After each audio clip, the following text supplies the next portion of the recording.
Hey guys, welcome back. In this session we are going to install 3 site roles. The first one is application catalog web service point. The second one is application catalog website point. These two roles are needed for internal app store. We will create internal website as a self-service portal for the users, so the users can download and install all the common applications what we publish from SCCM. Then we need to install software update point, and this is needed to integrate WSUS in SCCM. This role is needed to deploy patches to the target devices. So let's go ahead and perform these tasks step by step. To do that, I need to go to SCCM console. In console, I'll have to go to administration. Inside administration, I'll go to servers and site system roles. And currently, these are the roles installed on database. Database has 3 roles and SCCM has 6 roles. I need to install those 3 roles on SCCM server. Right click on SCCM PS and click on Add Site System Roles.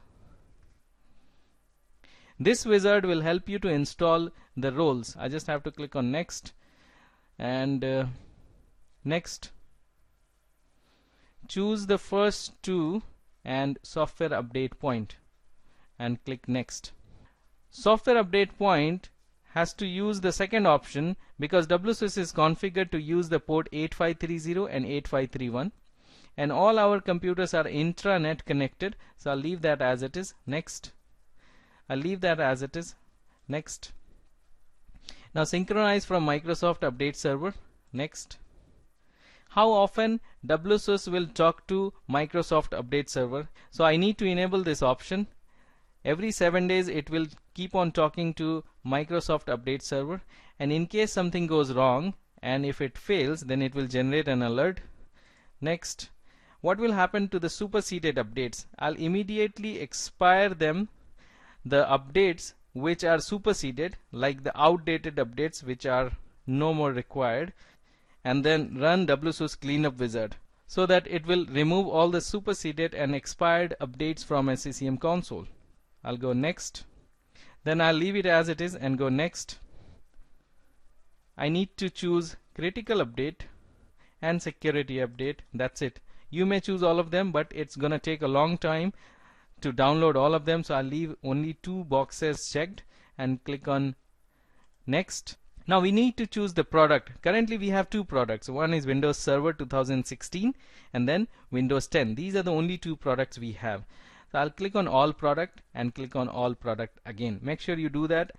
There are some default options selected. We don't want to go with the default one. Currently we don't have our product listed here, so we just have to click on Next. Only English language, so remove everything else and keep only English language.